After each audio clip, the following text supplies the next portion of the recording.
नमस्कार साथियों, एक बार फिर से स्वागत है मेरे चैनल एजुटेक शेखर में। साथियों, आज का जो विषय है वो है इंग्लिश ग्रामर।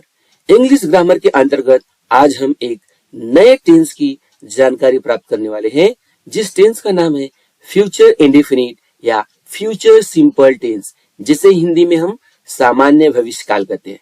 साथियों, इसके पहले मैंने काफी सारे टेंस के बारे में जानकारी दे दी है। आप प्लेलिस्ट में जाके, इंग्लिश ग्रामर की प्लेलिस्ट में जाके आप बाकी सारे टेंसों के बारे में भी आप जानकारी ग्रहण कर सकते हैं। साथियों, आज का जो टेंस है इसके अंतर्गत हम लोग अफर्मेटिव सेंटेंस, नेगेटिव सेंटेंस और इंटरोगेटिव सेंटेंस किस प्रकार बनाते हैं, किस प्रकार उनके नियम है इत्यादि के बारे में सारी जानकारी प्राप्त करने वाले हैं। तो साथियों, जानकारी देने के पहले मैं आपको रिक्वेस्ट करूंगा, गुजारिश करूंगा कि अगर आप इस चैनल पे पहली बार आए हो तो चैनल को सब्सक्राइब कर लीजिए, बेल नोटिफिकेशन को ऑन कर लीजिए। वीडियो देखने के बाद जानकारी अगर आपको अच्छी लगेगी तो लाइक कीजिएगा, कमेंट कीजिएगा और ये जानकारी दूसरों को शेयर भी कीजिएगा। तो दोस्तों, चलते हैं और शुरू करते हैं आज की जानकारी। तो मित्रों, जैसा कि मैंने आपको कहा कि आज का जो टॉपिक है, आज का जो विषय है, उसके अंतर्गत हम अंग्रेजी व्याकरण के अंतर्गत आज हम लोग फ्यूचर इंडेफिनिट टेंस के बारे में जानकारी प्राप्त करने वाले हैं, जिसे हिंदी में हम लोग सामान्य भविष्यकाल भी कहते हैं। ये सामान्य भविष्यकाल जो है फ्यूचर टेंस का पहला टाइप है। सबसे पहले हम इस टेंस की पहचान के बारे में बात करेंगे कि कैसे हम लोग पहचानेंगे कि ये टेंस फ्यूचर इंडेफिनिट या फ्यूचर सिंपल टेंस ही है।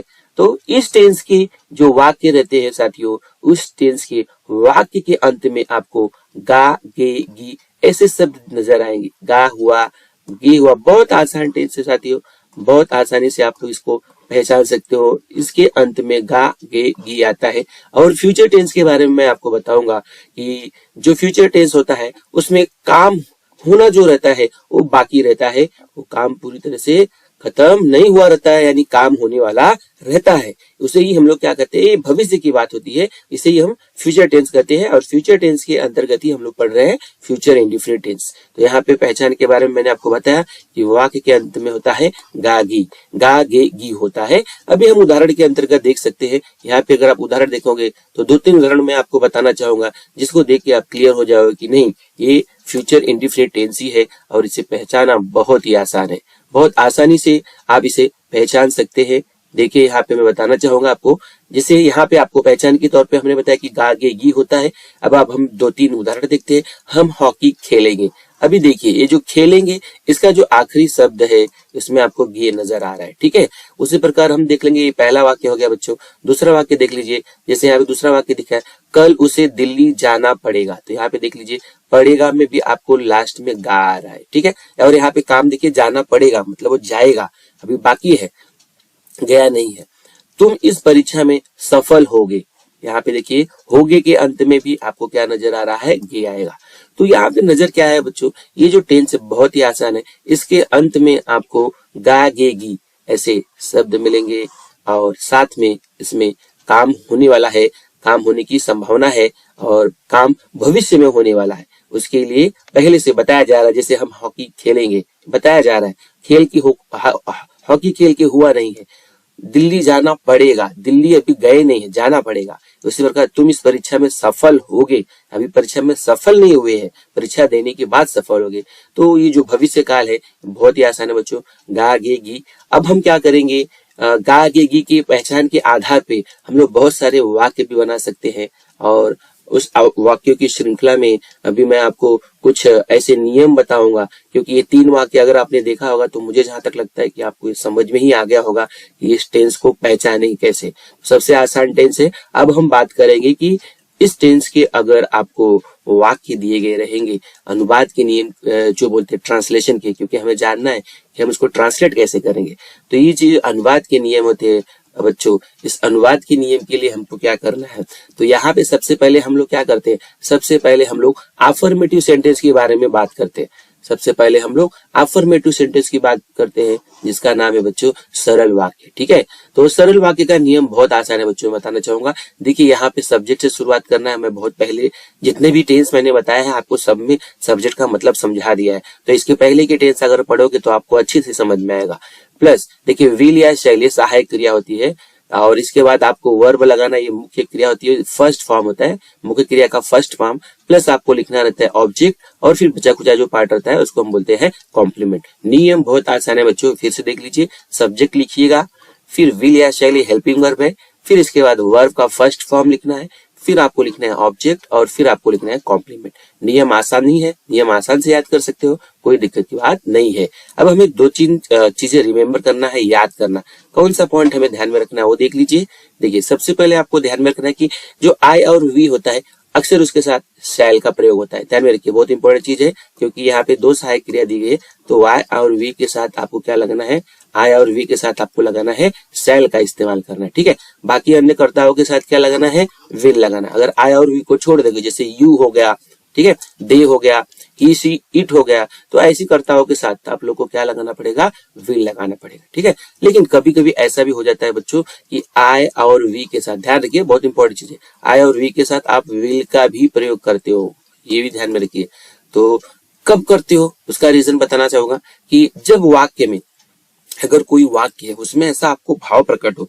देखिए आप अंग्रेजी का जो वाक्य रहता है बच्चों उसको समझ में भी आना चाहिए, तो समझने के बाद नियम काम अच्छे से करता है। अब नियम में देखिए क्या है, अगर आपको उसमें आदेश लग रहा है, कोई आदेश दे रहा है, वचन प्रॉमिस कर रहा है, निश्चय डिटर्मिनेशन की बात हो रही है ना, इच्छा, विश, धमकी, थ्रेटन, मतलब कोई धमका रहा है, तथा संकल्प ले रहा है, समझ में है कि नहीं।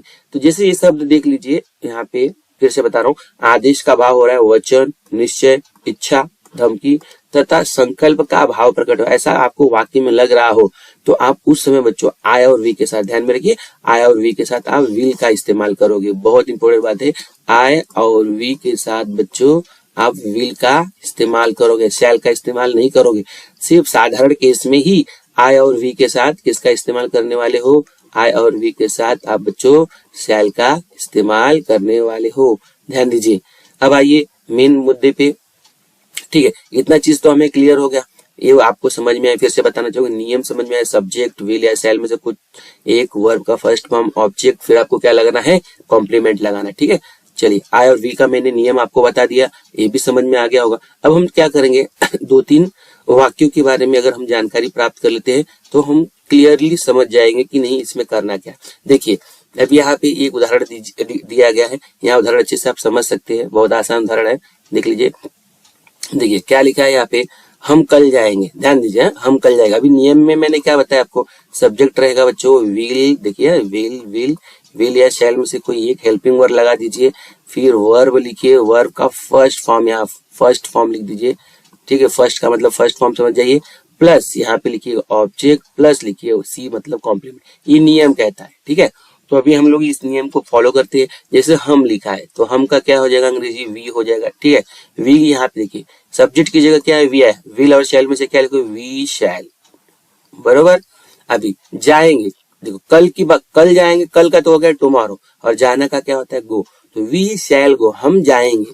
लेकिन टुमारो लगाने की वजह से जब आप टुमारो लगा दोगे बच्चों, ध्यान दीजिए, तब क्या हो जाएगा, कल की बात हो जाएगी। ठीक है, तो यहाँ पे वी क्या हो गया, सब्जेक्ट हो गया, सहायक क्रिया हो गया, गो का मतलब वर्ब का फर्स्ट फॉर्म है, टुमारो सपोर्टिंग वर्ड है। ठीक है, ध्यान में रखा आप लोगों ने, हम कल जाएंगे, वी शैल गो टुमारो। कितना आसान है, देखिए सिर्फ नियम आप ध्यान में रख लेते हो तो आपको बहुत आसानी से समझ में आ जाता है। अब मैं फटाफट कुछ वाक्य फटाफट मैं आपको बता देता हूँ ताकि आप लोग को पता चल जाए। एग्जाम्पल बहुत आसान है, जल्दी जल्दी मैं बताने की कोशिश करता हूँ आपको। देखिए मदन खाना खाएगा, ध्यान दीजिए, मदन खाना खाएगा। अब इसमें क्या है, मदन क्या हो गया बच्चों, सब्जेक्ट हो गया। देखिए यहाँ पे, देखिए यहाँ पे नियम भी लिखा है मैंने, ये सब्जेक्ट, तो ये मदन सब्जेक्ट हो गया। देखिए यहाँ पे बताना चाहूंगा मैं, ये मदन सब्जेक्ट है। मदन के हिसाब से आपको क्या लगाना है बच्चों, मत देखिए यहाँ पे सहायक क्रिया विल शैल, तो मदन के हिसाब से लगेगा विल। ठीक है, अब आता है मुख्य क्रिया, तो खाएगा, खाएगा बोलेंगे तो क्या है उसमें, ईट, खाएगा मतलब वो खाना से ही बना होगा ना, खाएगा, तो खाना का क्या होता है, ईट, ईट का तो फर्स्ट फॉर्म में लिखना है, तो ईट। अब उसके आगे भी लिखा है खाना खाएगा, तो ईट फूड, कंफ्यूज मत होइएगा। ठीक है, सिर्फ खाएगा नहीं, खाना खाएगा। तो ये जो खाना वर्ड आया है ना, इसकी वजह से यहाँ फूड लिख रहे हो बच्चों, ये ध्यान रखिए। अगर ये शब्द ऐसा होता कि मदन खाएगा, ध्यान में रखिए, अगर ये खाना ये नहीं होता, खाली मदन खाएगा ऐसा लगता, तो सिर्फ आप लिखते मदन विल ईट। फूड क्यों लिखा? क्योंकि यहाँ पे आया है। ठीक है, क्लियर है, समझ में आया? चलिए, सरिता गाना गाएगी, तो अभी सरिता की स्पेलिंग, सरिता की अंग्रेजी क्या हो जाएगी? सरिता।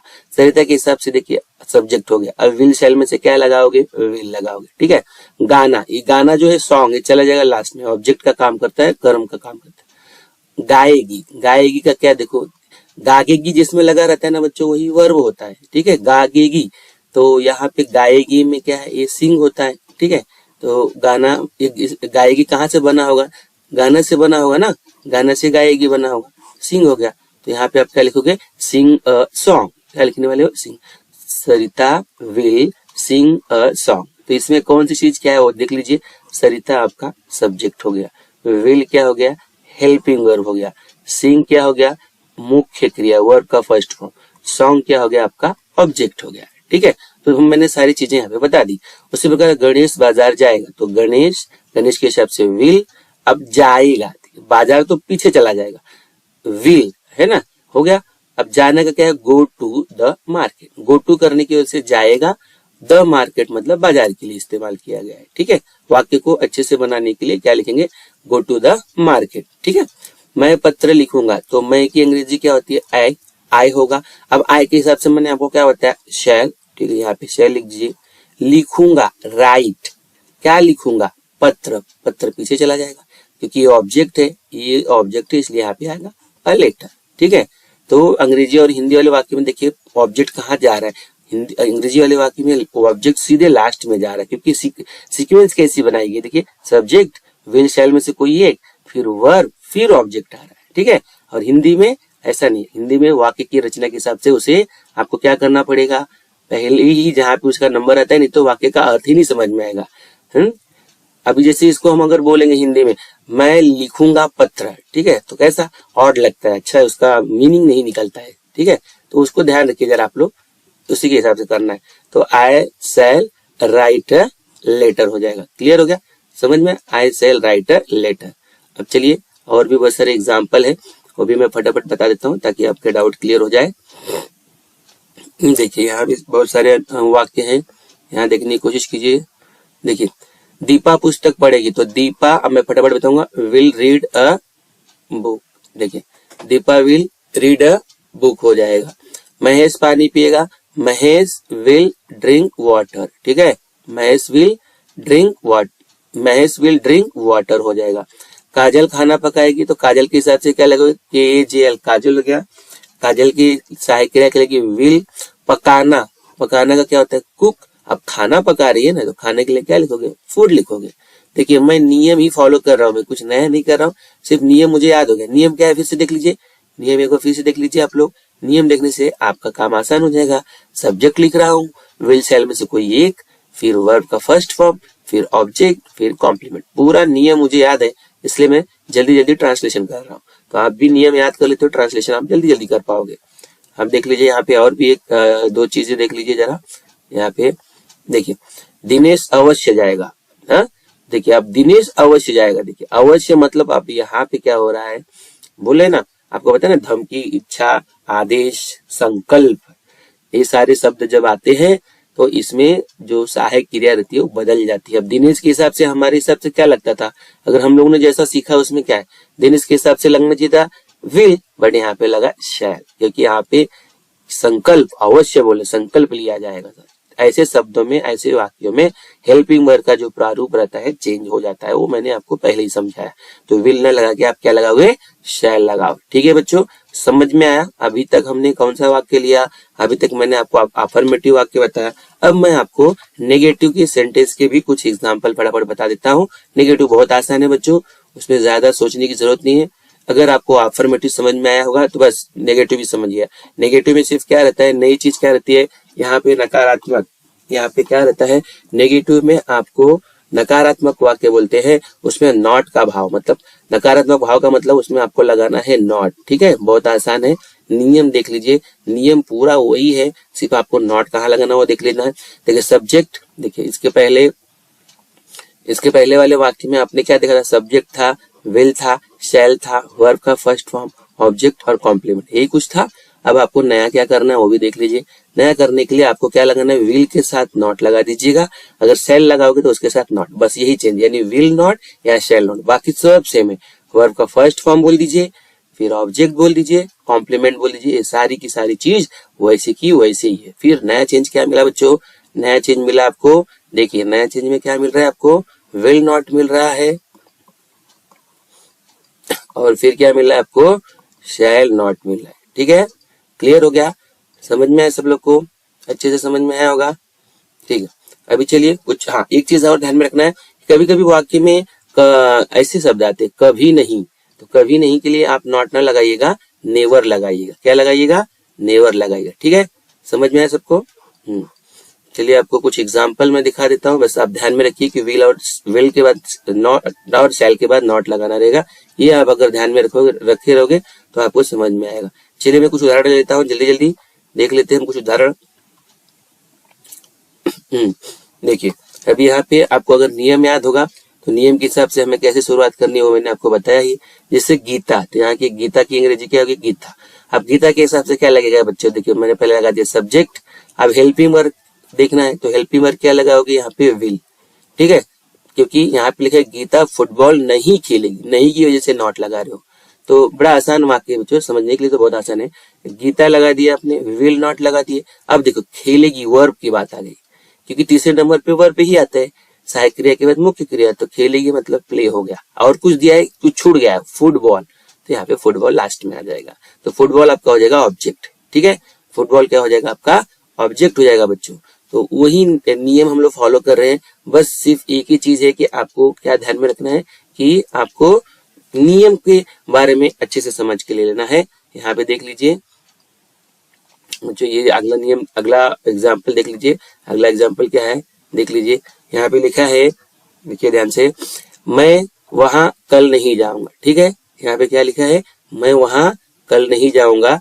अब एक बार जरा बात ध्यान में रखिएगा, नियम हमारे पास वही है जो नियम इस्तेमाल करते हैं, सब्जेक्ट। ठीक है, नियम कौन सा है, नियम हमने आपको वही बताया है, नियम के अंतर्गत आपको ये सब्जेक्ट लिखना है, will not, shall not, verb, object, complement. ठीक है, आप लोग को अच्छे समझ में आ रहा, थोड़ा थोड़ा आइडिया मिल रही होगी कि मैं क्या कहना चाहता हूँ। अभी इसमें आपको क्या करना है बच्चों, नियम के बाद अगर नियम आप ध्यान रख लेते हो तो देखिए, मैं वहां कल नहीं जाऊंगा, तो मैं का क्या होगा, आई। ठीक है, यहाँ पे लिखोगे shall not go, I shall not go there tomorrow, ये हो जाएगा। तो I shall not go there tomorrow. अगला देख लीजिए, अगला वाक्य बहुत आसान है, प्रीति दूध नहीं पिएगी, तो क्या हो जाएगा, प्रीति विल नॉट ड्रिंक मिल्क।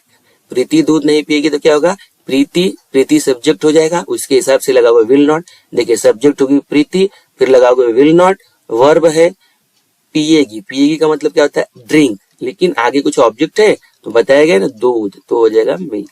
ठीक है, तो Preeti will not drink milk. उसी प्रकार शीला गाना नहीं गाएगी तो क्या होगा, Sheela will not sing a song. देखो ये जो गाना है ना बच्चों, उसका सॉन्ग है।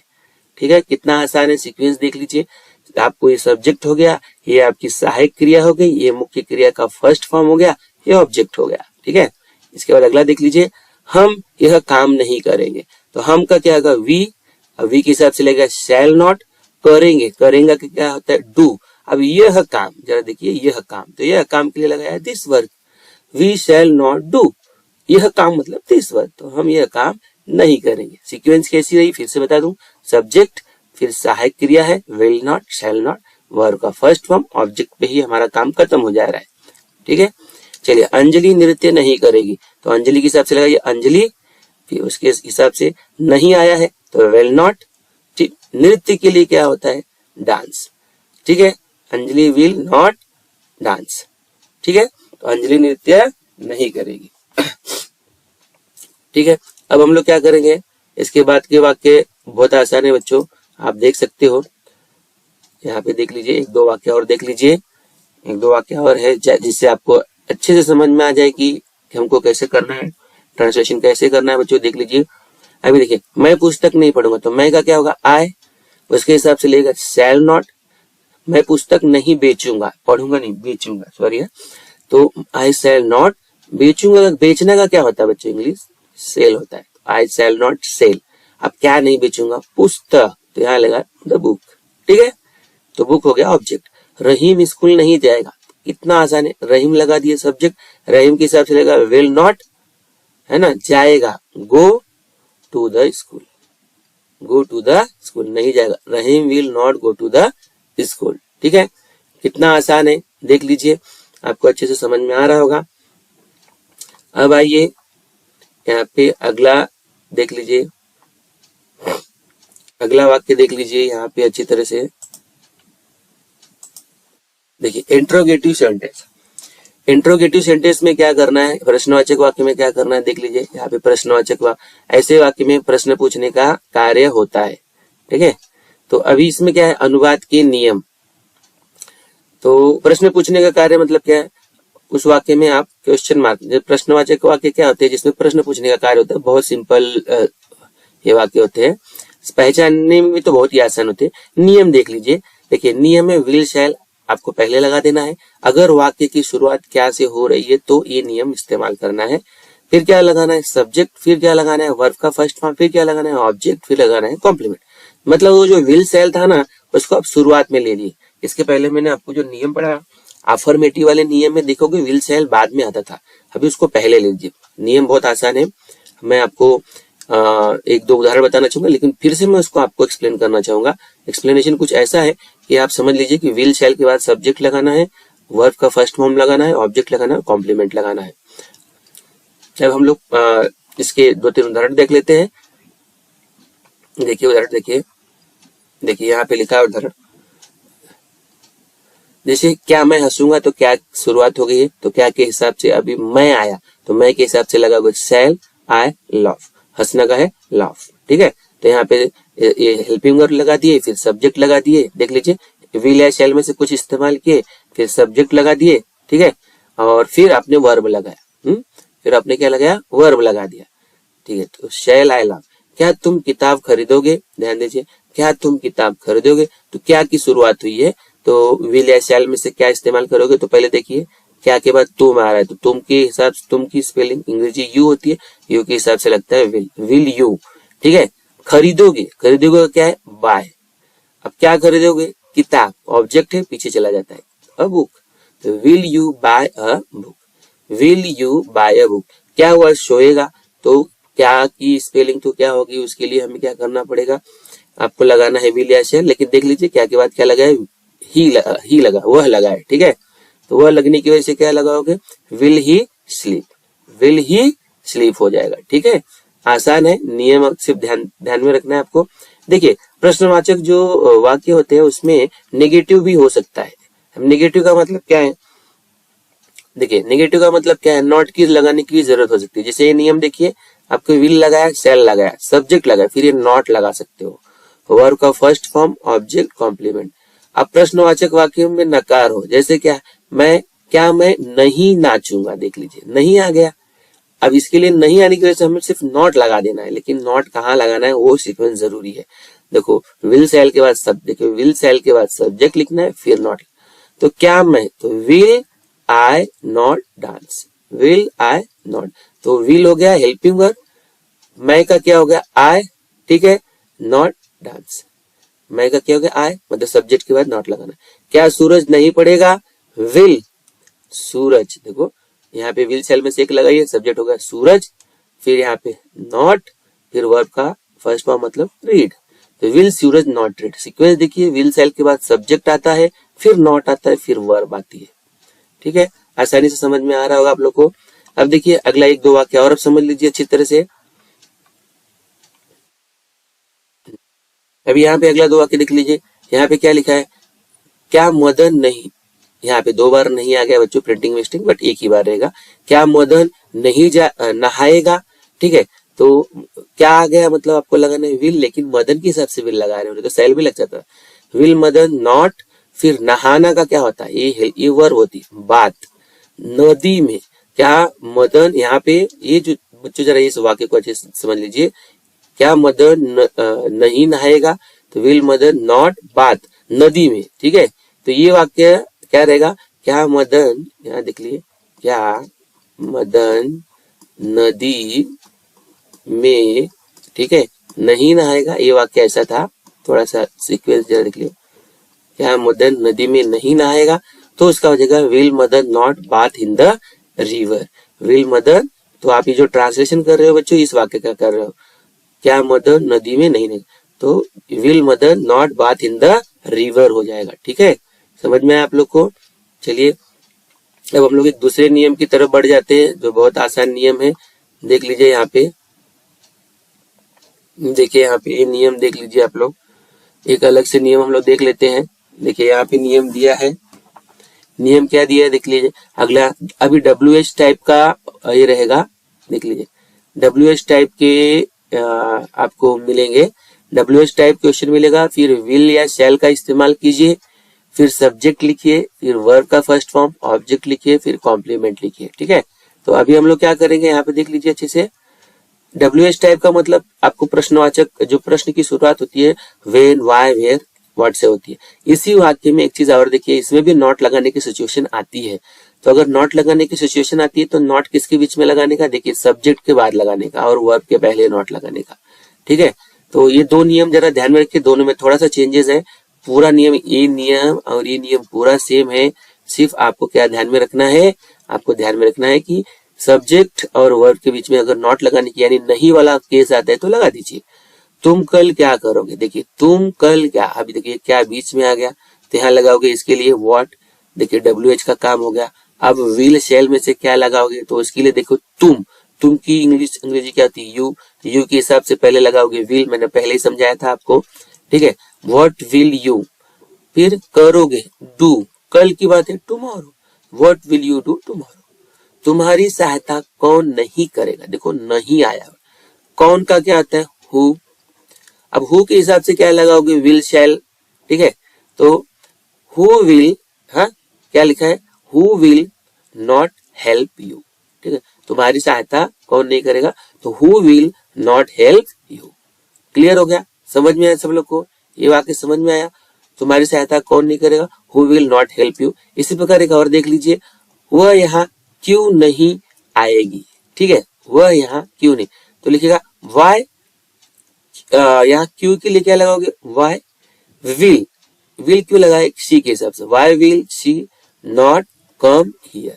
ठीक है, ये सारी चीजें मैं बच्चों ये नियम के आधार पे ही कर रहा हूँ। ये जो नियम है ना, इनको देख के ही कर रहा हूँ, इनकी सीक्वेंस ऐसी नहीं है, आपको ये सीक्वेंस देखना पड़ेगा। WH टाइप के बाद विल शैल, फिर सब्जेक्ट, फिर वर्ब, और नॉट की जरूरत पड़ेगी तो सब्जेक्ट के बाद नॉट लगाना पड़ रहा है आपको। ठीक है, क्लियर हो गया, समझ में आ गया आप लोग को। चलिए और भी देख लेते हैं, कुछ और एग्जाम्पल्स वगैरह है, देख लेते हैं। यहाँ पे एग्जाम्पल्स, 3 एग्जाम्पल्स थे, आपको फिर से मैं बताऊंगा, ये इंपॉर्टेंट है, थोड़ा सा मैं आपको फिर से जानकारी दूंगा क्योंकि ये खत्म होने वाला है 10। फिर से मैं आपको बताऊंगा कि यहाँ पे क्या हो रहा है, नियम, इस दोनों नियम में फर्क क्या है बच्चों। दोनों नियम में आप देखोगे तो सिर्फ यहाँ नॉट लगा दिया गया है, नॉट सब्जेक्ट और वर्ब के बीच में लगाया गया है। ठीक है, और नॉट कैसे आएगा, जो प्रश्नवाचक वाक्य जैसे देखोगे ना, तुम्हारी सहायता कौन नहीं, ऐसे आ गया, तो ऐसे वाक्य में आपको दूसरा नियम, ये नियम का इस्तेमाल करना है। ठीक है, समझ गए बच्चों। चलिए और भी मैं चीजें आपको बताता हूँ। अभी जो हमने टेंस पढ़ा है वो फ्यूचर इंडेफिनिट टेंस है। बच्चों मैं आपको एक बात फिर से बताना चाहूंगा कि और भी टेंस की जानकारी प्राप्त करना है, आपको पढ़ना है, तो आपको मैं अपने जो ब्लॉग है, जो वेबसाइट है जिसका नाम www.knowledgeguru83.com और एक दूसरी साइट है educationpur.com, ये दोनों साइट पे जाके आप हिंदी और इंग्लिश ग्रामर की जानकारी अच्छे से प्राप्त कर सकते हो। डिस्क्रिप्शन बॉक्स में मैं दोनों ही वेबसाइट की लिंक दिया हूँ, वहां पे जाइए और बहुत सारे टेंस की जानकारी प्राप्त कीजिए। तो आज का जो टेंस है, जो टेंस मैं आपको पढ़ा रहा हूँ, वो टेंस फ्यूचर इंडेफिनिट टेंस, वो टेंस पूरी तरह से उसकी मैं जानकारी दे चुका हूँ। यहाँ पे 2-3 एक्सरसाइज देख सकते हैं अच्छी तरह से। अभी इस एक्सरसाइज में क्या दिया गया है बच्चों, देख लीजिए अच्छी तरह से क्या दिया है। इस एक्सरसाइज में आपको ट्रांसलेट इनटू इंग्लिश करने के लिए दिया है, इंग्लिश में ट्रांसलेट कीजिए। जैसे वाक्य, वे तुम्हारी आज्ञा का पालन करेंगे, तुम इस परीक्षा में सफल होगी, मोहन क्रिकेट खेलेगा, गीता आज पत्र नहीं लिखेगी, क्या राहुल आज गाना गाएगा, कल गुरुजी क्यों नहीं पढ़ाएंगे। ये सारे वाक्यों का ट्रांसलेशन आप इंग्लिश में कीजिएगा और ट्रांसलेशन करने के बाद आप कमेंट बॉक्स में इसे लिख सकते हैं। कोई डाउट रहेगा तो कमेंट बॉक्स में पूछ भी सकते हैं। इसी के साथ साथ एक और एक्सरसाइज छोटी सी दी जा रही है आपको, ट्रांसलेट इनटू हिंदी। आपको हिंदी में ट्रांसलेट करना है। आई शैल गो मुंबई टुमारो, पहला वाक्य। Madan will bath in Godavari river, he will not come here with his brother tomorrow, why shall we not help you, will she wash her dirty cloth today, Kajul will learn this ऐसे। ठीक है, तो ये सारे वाक्यों का आपको क्या करना है, हिंदी में ट्रांसलेशन करना है, प्रैक्टिस करना है नियम के हिसाब से। साथ ही साथ कमेंट बॉक्स में लिखना है, नहीं समझ में आए तो वो भी सारी डिटेल देनी है।